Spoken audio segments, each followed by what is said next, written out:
Group শেষ করার পরে আমরা সরাসরি চলে যাব হচ্ছে চার্ট অফ অ্যাকাউন্টসে। চার্ট অফ অ্যাকাউন্টসে এখন লং টার্ম লাইবিলিটির মধ্যে আমার দেখা গেল কি দুইটা লোন থাকতে পারে, তারপরে এক্সপেন্সের আন্ডারে আমার অনেকগুলো এক্সপেন্স থাকতে পারে। আপনি এখানে দেখতে পাচ্ছেন যে আমরা এখানে এক্সপেন্স হিসেবে এন্ট্রি দেওয়া হয়েছে আমাদের ভেহিকল সার্ভিস দুইটা, 2 নাম্বারের, যেহেতু আমার দুইটা ভেহিকেল আছে।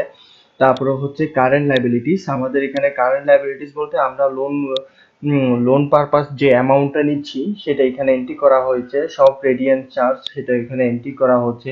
Monthly cost or brick investment, এটা হচ্ছে ইনভেস্টমেন্ট করার জন্য একটা মান্থলি কস্ট যেটা আমার বিজনেস থেকে এক্সপেন্স হচ্ছে। তারপরে কারেন্ট অ্যাসেট দেওয়া হয়েছে। তারপরে হচ্ছে এইখানে এক্সপেন্স দেওয়া আছে, কার রেন্ট নেওয়া হয়েছে, টি বিল দেওয়া হয়েছে, ঠিক আছে। সুলতান ইন্টারেস্ট কস্টটা হচ্ছে যে আমি কোনো লোন নিয়েছিলাম, সেই লোনের আমার যদি ইন্টারেস্ট দেওয়া লাগে সেটা হচ্ছে এখানে ইন্টারেস্ট কস্ট, সেটা আপনার এক্সপেন্স এবং অবশ্যই এখানে এক্সপেন্সের আন্ডারে যাবে। আমরা এখানে গিয়ে একটা হেড ক্রিয়েট করব।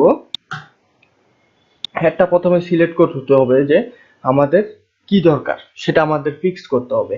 প্রথমে আছে আমার current asset, income, expense, fixed asset, owner equity, current liabilities এবং লং টার্ম লাইবিলিটিস।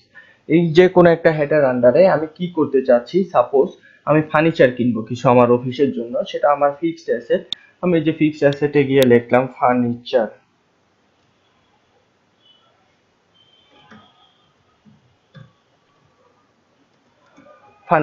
লিখলাম, ফার্নিচার লিখে আমি এটা সাবমিট করে দিলাম।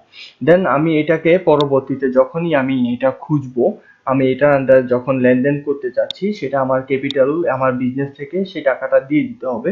সেটা আমি এইভাবে করে আমি এখান থেকে দেখিয়ে দিতে পারবো যে ফিক্সড অ্যাসেট পারপাস আমি কত টাকা পেমেন্ট করছি, সেটা আমার এই ফিক্সড অ্যাসেটে চলে যাবে। আমি ব্যালেন্স শিট এবং ট্রায়াল ব্যালেন্সে দেখতে পারবো যে আমার ফার্নিচার পারপাস কত টাকা গেছে।